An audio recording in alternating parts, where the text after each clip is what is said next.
Hey, everybody. This is Mother Teresa here, coming to you live from Caldwell Manor. It is Tuesday evening.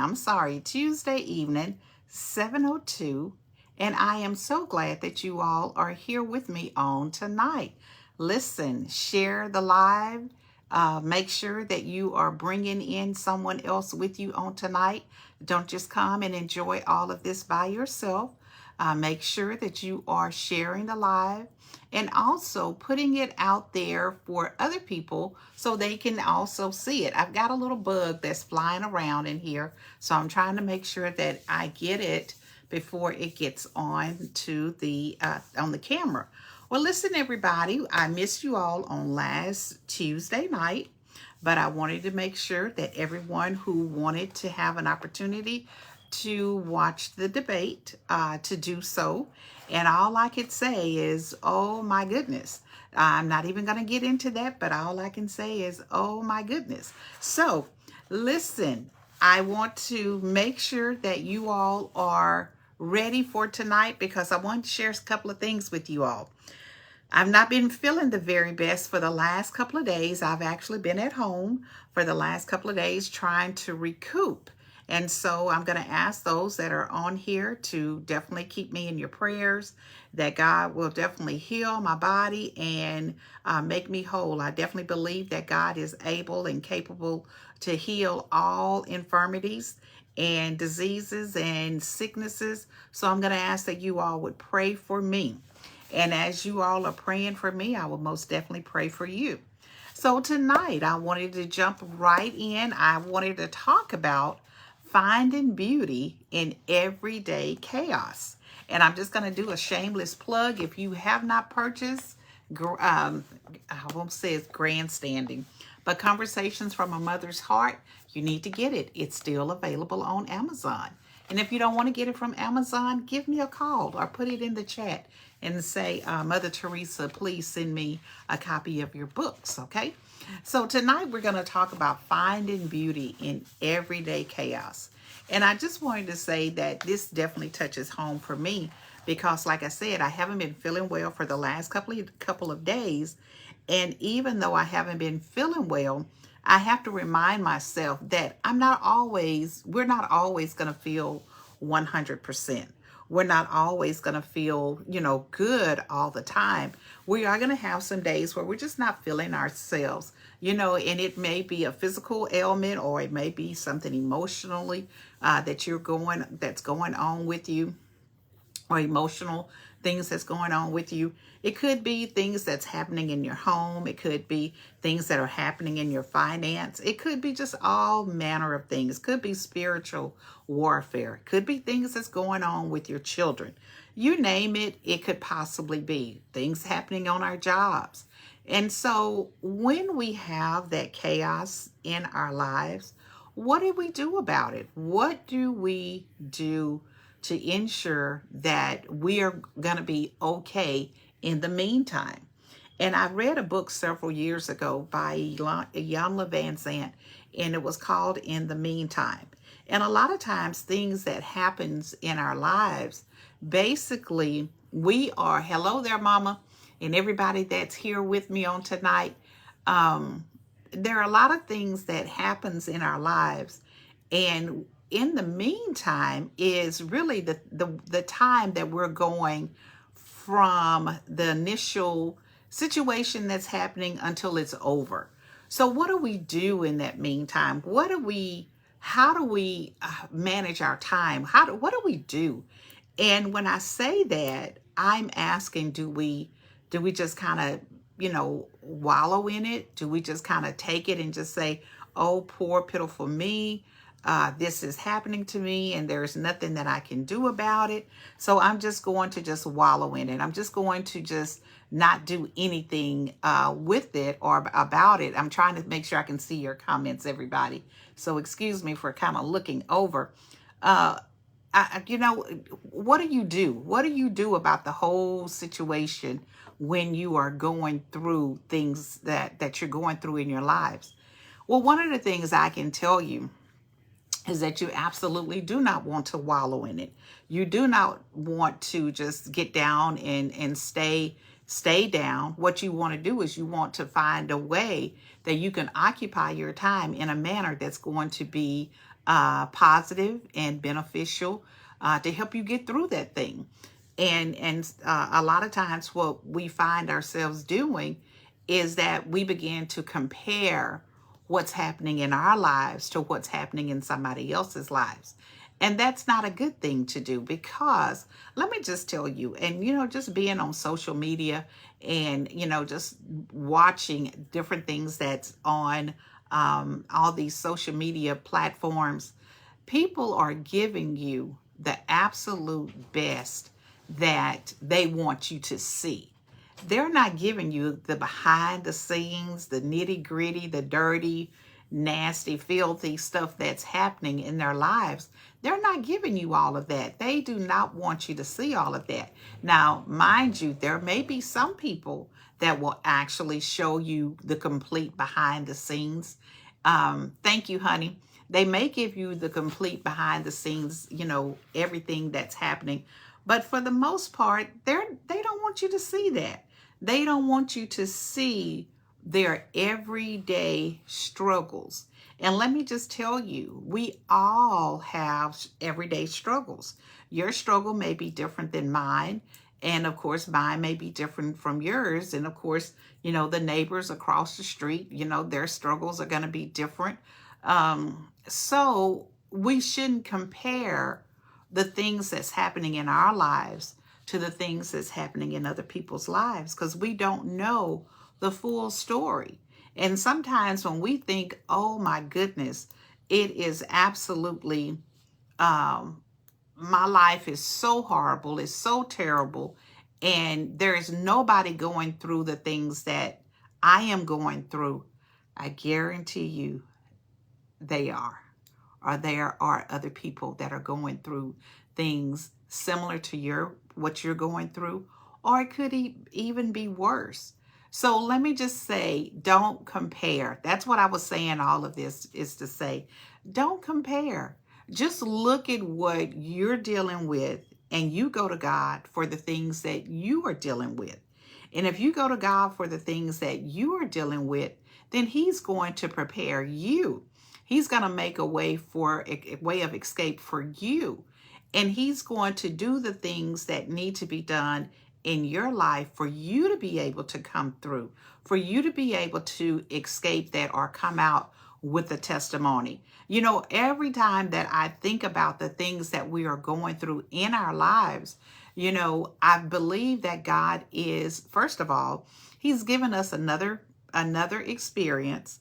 I am a firm believer that the experiences that we have in our lives really prepare us for another phase in our journey, something else that we're going to have to go through in our lives. And He prepares us. He prepares us by giving us all of these things, these experiences that we have to go through. The one thing, and the test that we have to go through. And the one thing that I am assured of is that I know that when things have happened in my life, and I feel like I have passed the test on those things, I am better prepared for when it comes up again.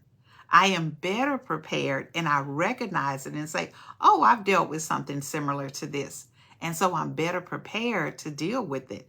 Now, there are other things or other, the situations where I felt like I failed the test, where I didn't do so well.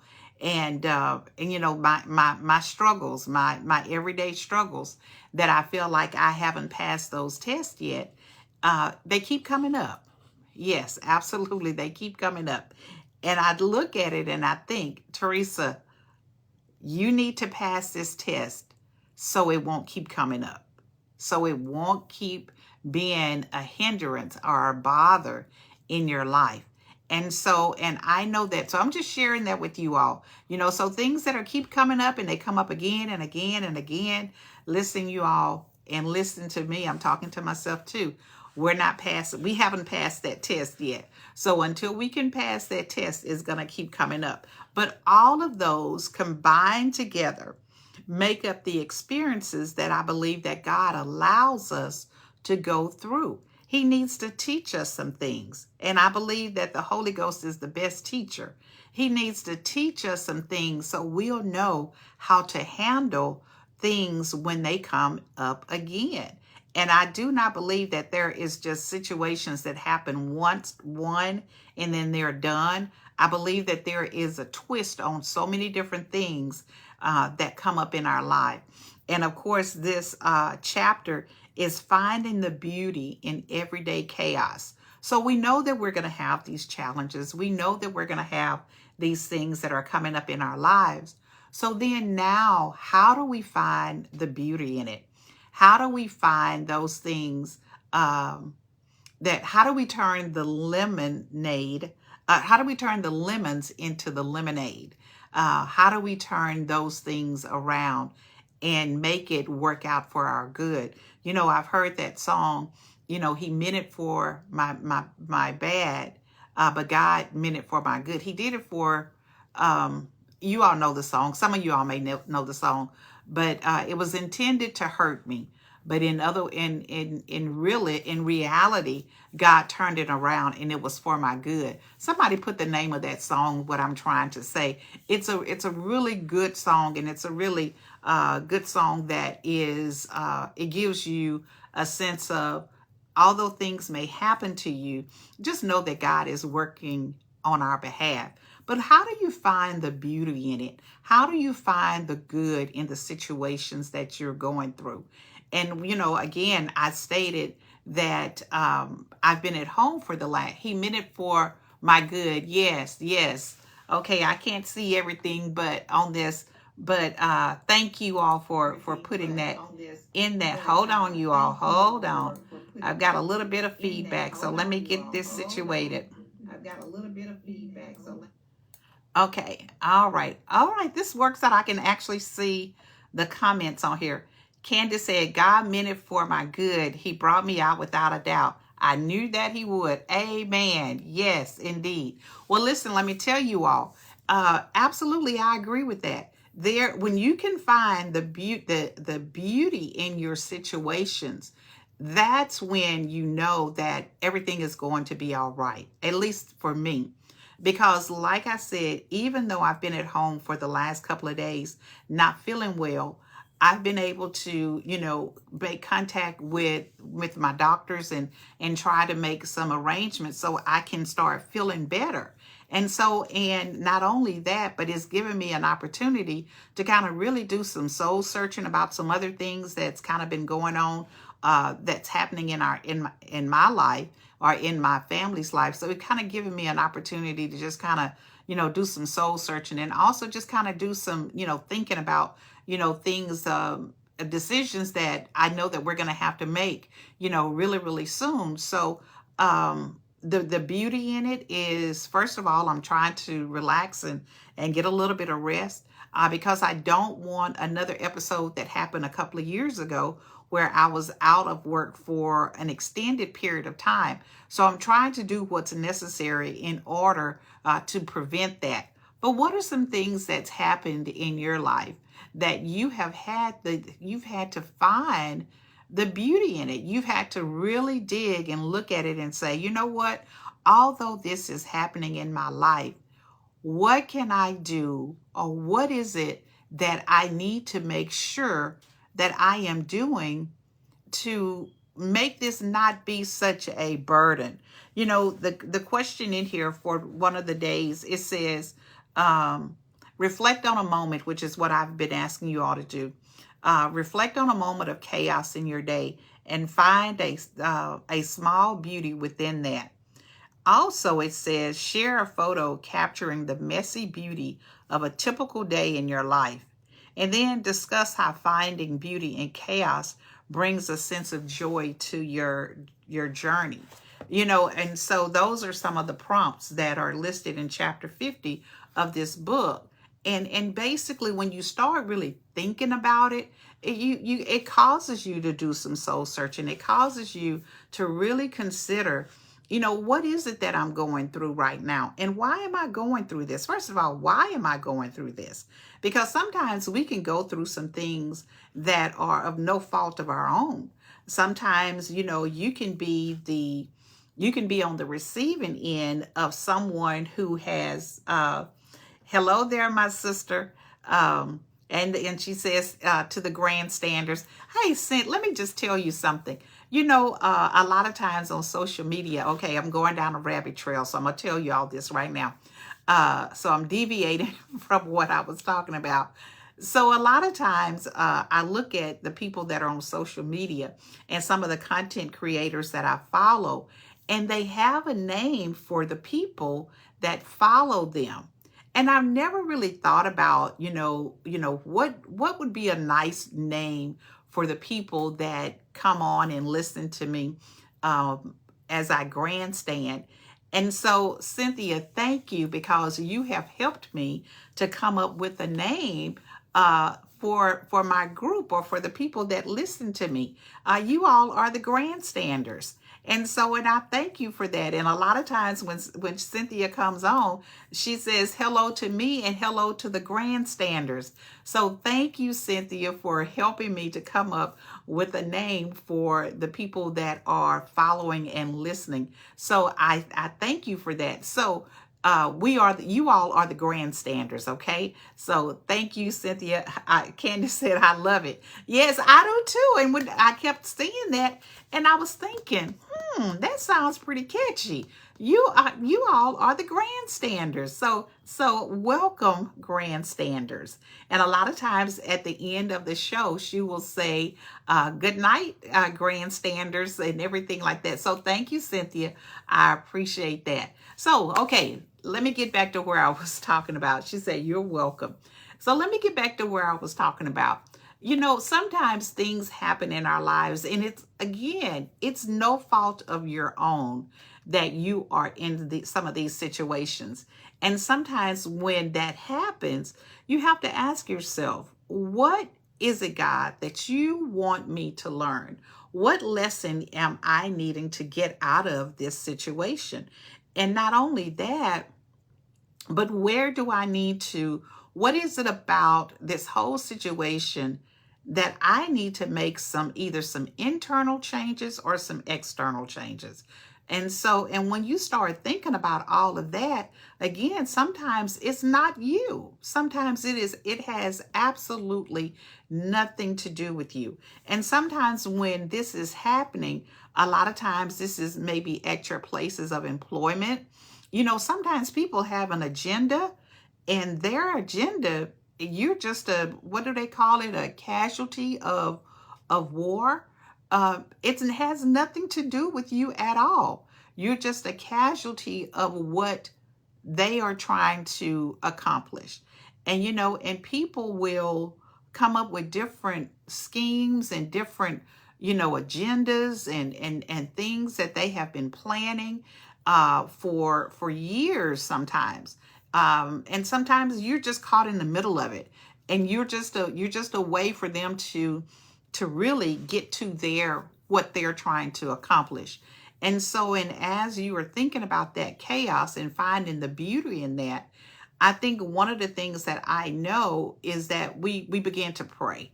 One of the things that we do is, you anoint the places that you are in, your workplaces, your home places, your cars, you anoint those places so that when the enemy comes to attack, then you have already put up a barrier. You have already prayed. You have already anointed your area, and hopefully, prayerfully, that the enemy has to flee.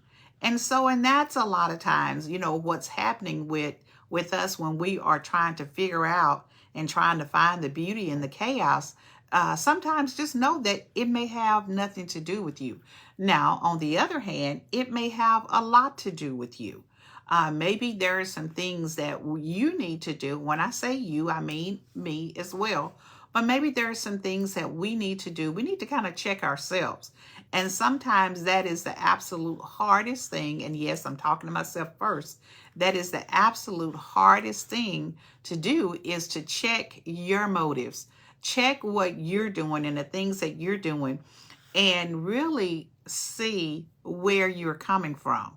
Because sometimes, even though you may tell somebody, these are the things that is, on my heart or in my, in my head, or I'm trying to relay to you, it still may not mean anything to the person that you're relaying it to. So check your motives. Check your motives and make sure that they're pure.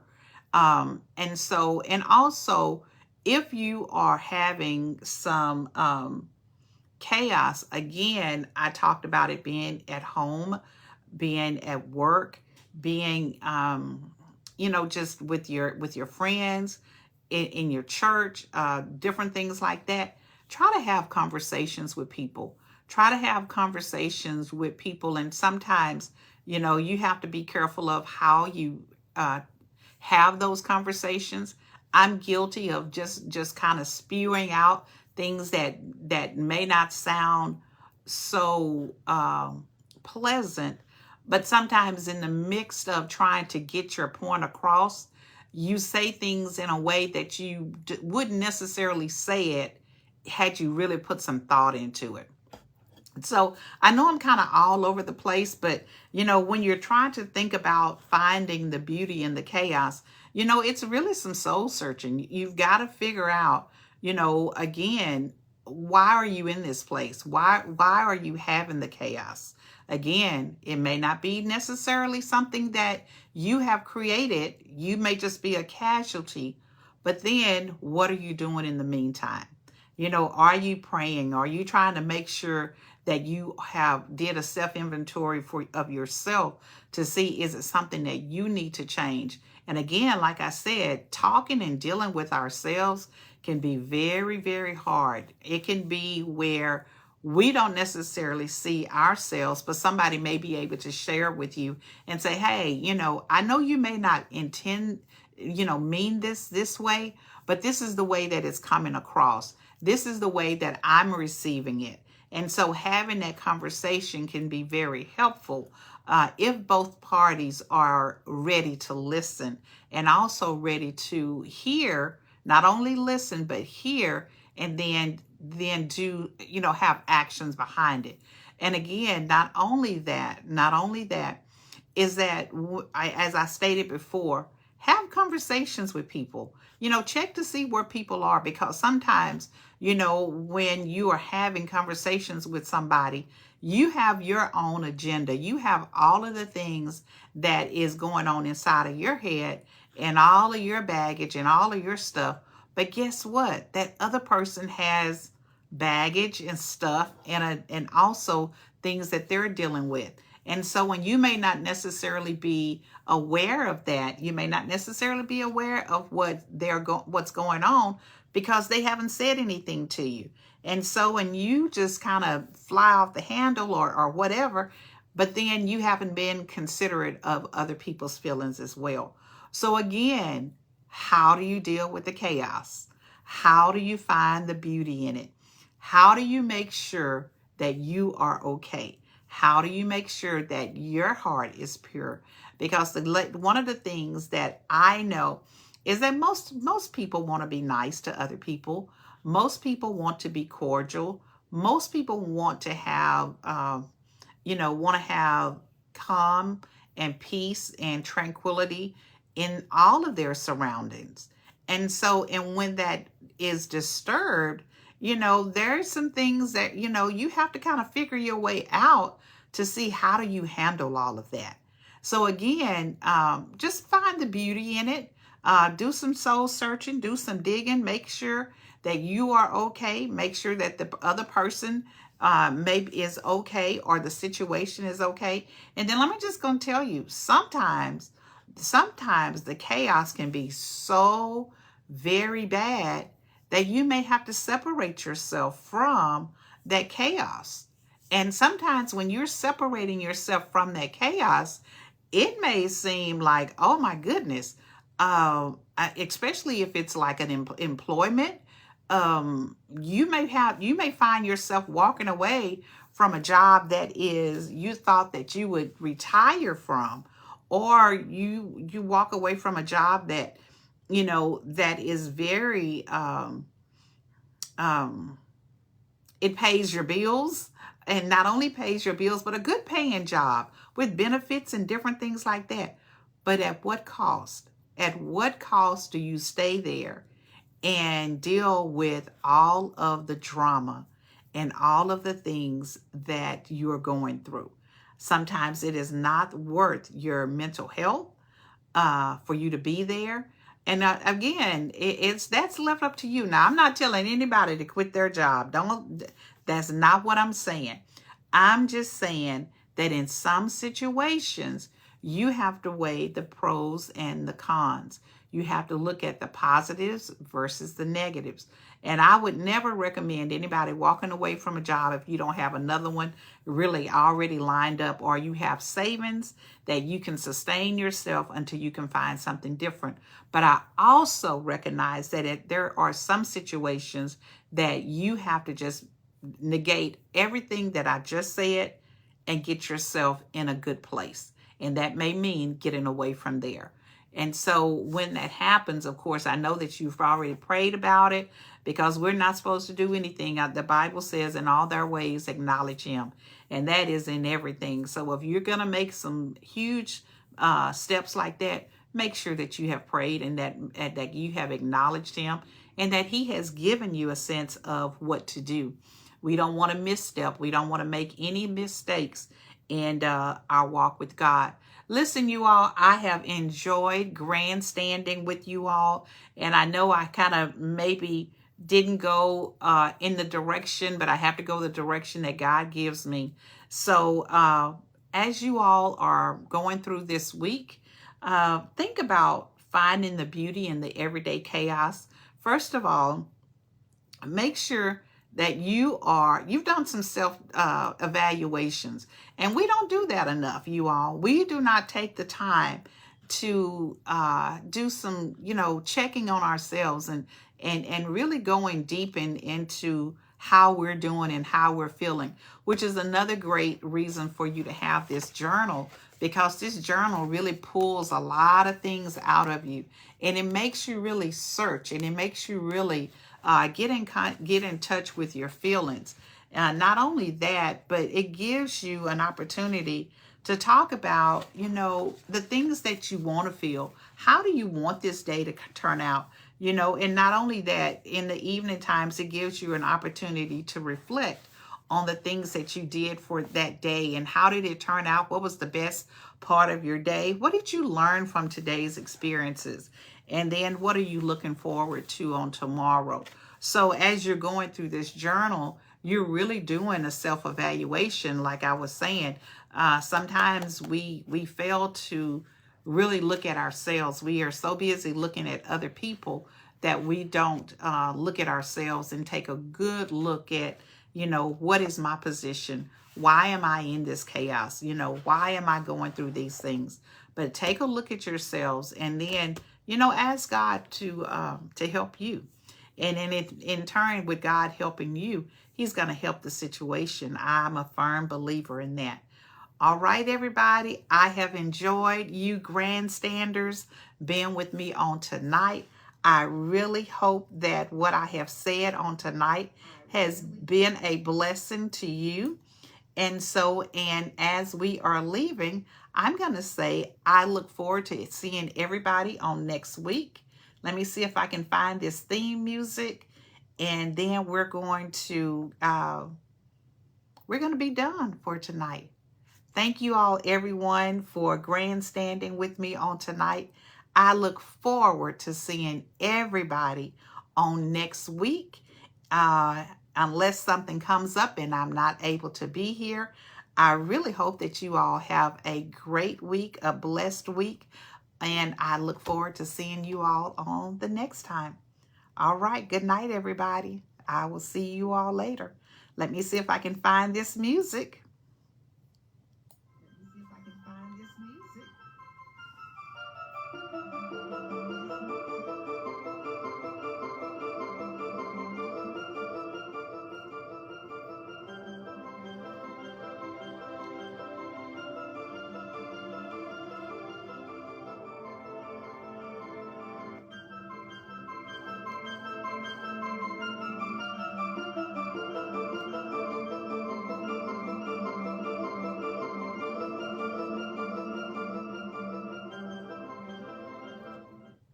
Listen, you all, that music, you know, my theme music is by my grandson, TJ. TJ just turned 20 years old. Happy birthday, TJ. I know we have said on yesterday, I know we have said happy birthday to TJ, but listen, you all, I love that music. And again, anybody can have a jingle. I was telling somebody, for those that are still on, somebody was saying, oh, Miss Caldwell, she said, oh, you've got a jingle, you've got this, you've got that. I said, yes, I have a grandson that's able to do all of those things. So thank you, TJ. Happy birthday, TJ. And listen, if you need a jingle, contact TJ. He can help you out. Good night, grandstanders, and I will see you all later.